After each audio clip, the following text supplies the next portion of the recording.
What is up, guys? Welcome back to Two in the Zone. Dead. We finally have postseason basketball. The regular season, 82 games, is way too long, even though I love basketball. Um, thank you, everybody, for jumping on today. Everybody, give our sponsor right now a follow. Give him a follow right now at Seven Stack Sports. He is close to 10,000 followers. By far the best book on Twitter. Same day payouts if you're using cryptocurrency. And if you sign up right now, you're going to get free plays from myself and from Dead. So give him a follow, 7 Stack Sports, shoot him a DM and get set up. All right, Dead, let's do it, man. How are you? I'm great, brother. Yeah, super pumped up. 2 playing games, full MLB slate, full NHL slate. We're going to do our best to do this all in, 15, 20 minutes, but we're definitely going to get into the NBA as this show originally started being an NBA show. So we got to close the season. You and I both had great regular seasons, and now it is time for the postseason. Me and you talk a lot, obviously, offline, AC. It's a whole different animal now betting in the playoffs. So let's kick it off with the early game, the Nets and Cavs, which will tip now in a couple hours here on the East Coast. Cavs, obviously, the dog here, right? They have had to deal with injuries all season. Now, Jarrett Allen out. You almost feel for Cleveland, right? Because they had this young core who, when healthy, they were fun to watch with Colin Sexton, Allen, Garland. He's been able to stay healthy. Evan Mobley has had to deal with injuries as well. But pretty big line here for a play-in, expectedly so because the Nets still the favorites to win the East. Give me your thoughts on this one, AC. We'll start with you. Yeah, so this one's hard. The first thing I look into when we look at spreads is just how teams play defense. We all know the Nets do not play any defense. So how are they going to cover a double-digit spread, right? It's at 9.5 right now. But you know what? This Nets team has been playing a lot better. Without Jared Allen, the Cavs just struggle a ton. There's no rim protection at all for Cleveland. I know Evan Mobley is the runaway favorite for the Rookie of the Year, but he's still a rookie. I think they're going to exploit him. He's going to be in foul trouble, in my opinion. And I lean the Nets in this game. I know it's a lot of points, man. I don't know if you're going to agree with me on this, but I kind of like the Nets minus 9.5. If you don't want to play that, I definitely think Kevin Durant is going to have a 30-plus point game easy in this game. I like the Nets to cover. I actually like the Cavs team total, right? We do know that the Nets don't play any defense, like I said, but I think the Nets are definitely going to score enough points to cover, in my opinion. I'm with you on the Nets. I'm going first half Nets. Wrote up an article over at Odds Checker. So got that out early in the morning. I love the Nets in the first half. I think they get it done. But here's what the people are asking, AC, for the props and the first basket prediction. So we got to I don't know why, but some people want the first basket, right?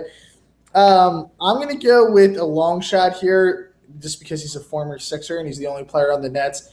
I kind of like Seth Curry. So I'm going to go Seth first field goal plus 700. That's going to be my prediction. The Nets are getting the first basket. I'm telling you that much. You can't go Katie or Kyrie. This is boring, right? They want to get their guys involved early.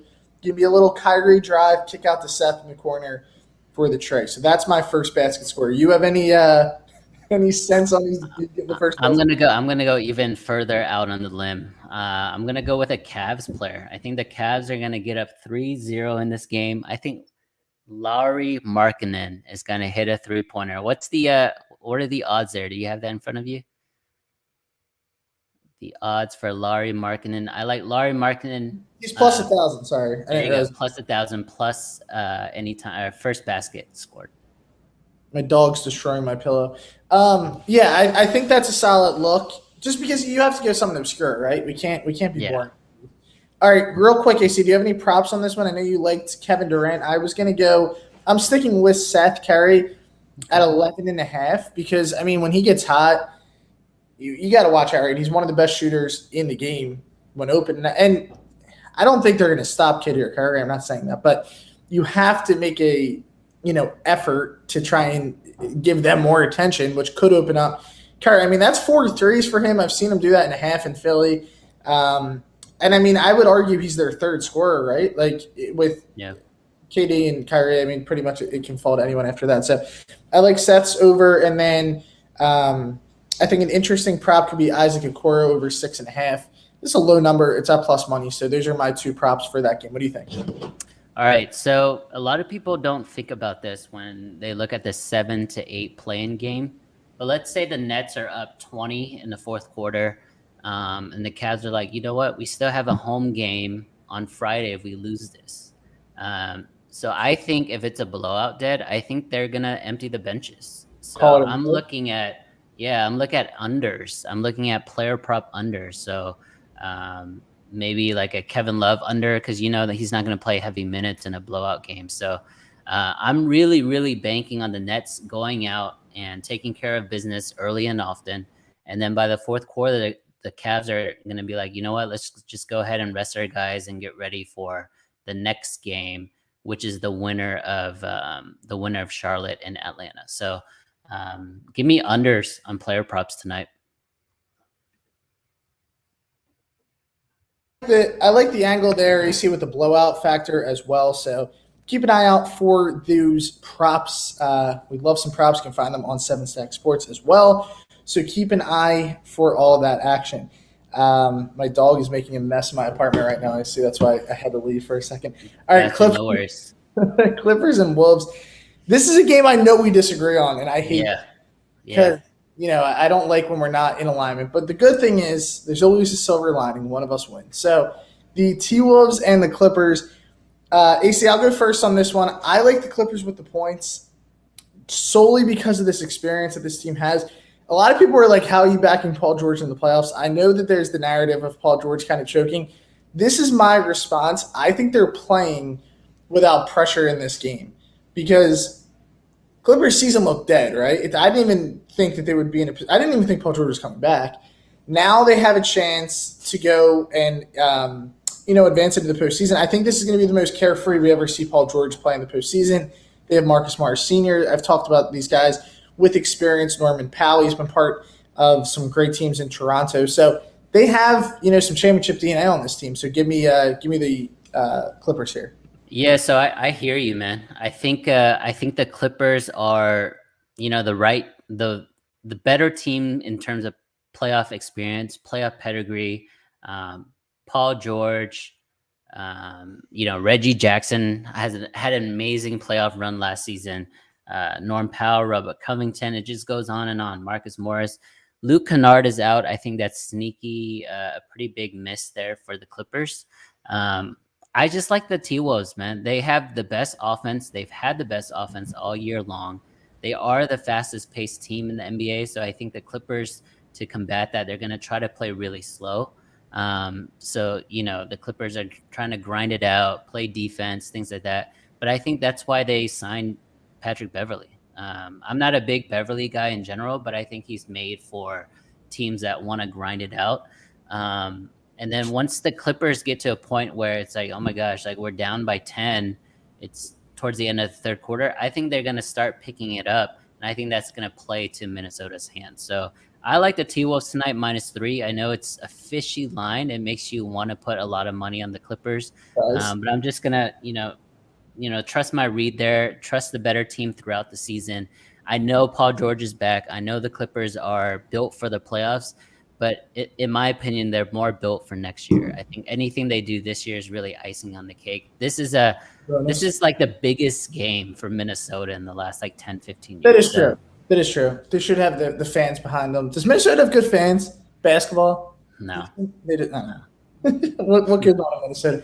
Same question, they say first basket. All right. Here, I'm going to give you the first one because this one I'm not confident in, but I think it could happen here.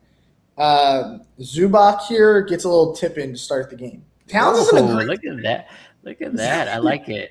It's not a great. So not only is he getting the first basket, he's getting an offensive rebound. I like that a lot, man. I like that. He'll be around the basket, right? Like there's too good of a chance for that not. It's at +800. That's my little. Just to go against you because we went against each other in the first game. I'm gonna go with a Clipper. Give me Nicholas Batum. He's gonna have a wide open 3, nothing but net. First basket for Nick Batum. I love it. I love it. All right, we are taking a couple questions. Now we're taking some prop questions. Thank you guys, everyone tuning in. Again, follow 7Stack Sports, the best sports book on Twitter.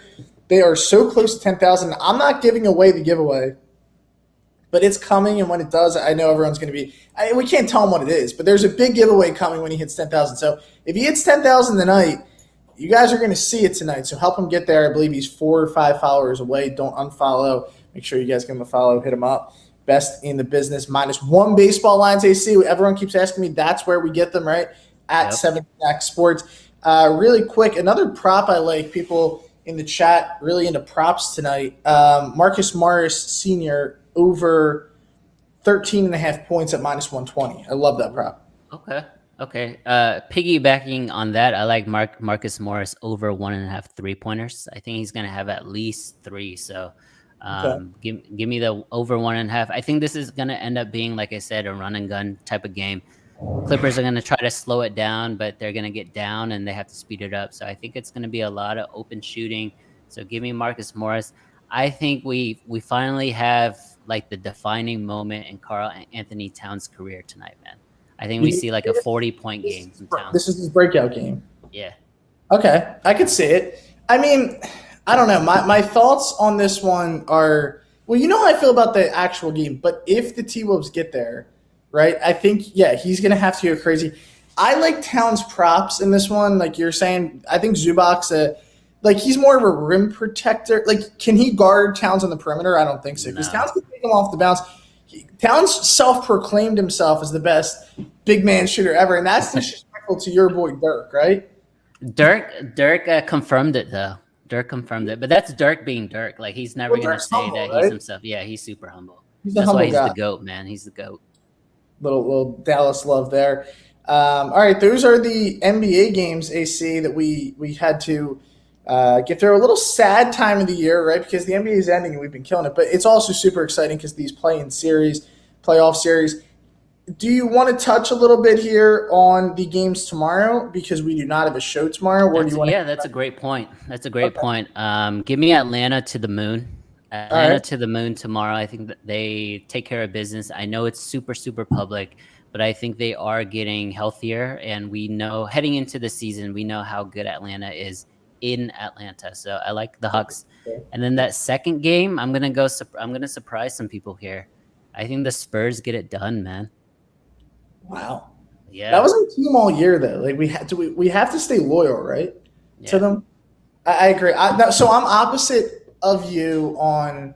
I have the Hornets +5 because no Collins, no Lou Will. Like I just don't know if they're like. If you look at the Hawks roster, they don't strike fear into me. Where the Hornets, I think offensively, they can keep up and stay within 5. I like the over there too. I just think there's going to be like 0 defense played in that game. So give me the over there with the Hornets. The team who makes like 2 stops in a row is going to end up winning the game. They're going to win. Yeah.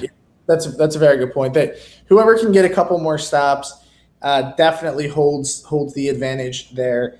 But that's kind of why I like it because like I could see it coming down to 2 or 3 possessions, and I could see Trey up 4, going to the line, and then he goes 1 for 2. So I can see that. I agree with you. Great. If Trey missed that would be a hell of a win because like when does Trey miss free throws? I would love if we could get that. Spurs game, AC. This is another one I like the dog in. I'm going 3 dogs here of the 4. I think the Nets are the best favorite. Because I think you and I are in alignment. The Nets, they want to just like you said, the Cavs, and it's a really good point you make. So when the Nets get the 7th seed, are they beating Boston? I believe yes. Yeah, but I know that's a colder take. I don't like the Nets, so I have bias. Yeah. But like if you were Brooklyn, would you rather play Boston or Miami? Oh, no doubt Miami. I flipped, but all year I was Miami's the best team, right? But Boston has become, in my opinion, the best team in the East. So I would say still Miami, just because if I was Kevin Durant, I don't want Jimmy Buckets or Bam Adebayo guarding me. But if it's Boston, it's really just Marcus Smart, and I could just shoot over him all day long. Yeah, I mean, I don't know. Jalen and they're too much for me right now. I think if Robert Williams didn't get hurt, they're like the clear-cut favorite to come out of the East right now. That Williams injury is a big loss for you. Feel for the Celtics. Oh, I don't feel for the Celtics. I'm a Sixers fan. Yeah. I can never feel for the Celtics, but no, I'm with you there. AC, I think that it's going to be a hell of a series. I hope that's what we get. And I think the Nets will take care of business. But I could see the Nets with a runaway here tonight for sure. So those are our breakdowns, guys, on the first couple of games.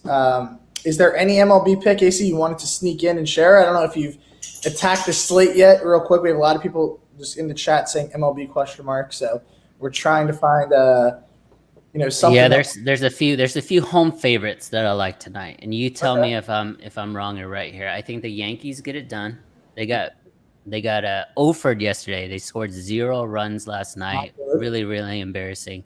Yankees being the Yankees, but I think they bounce back tonight.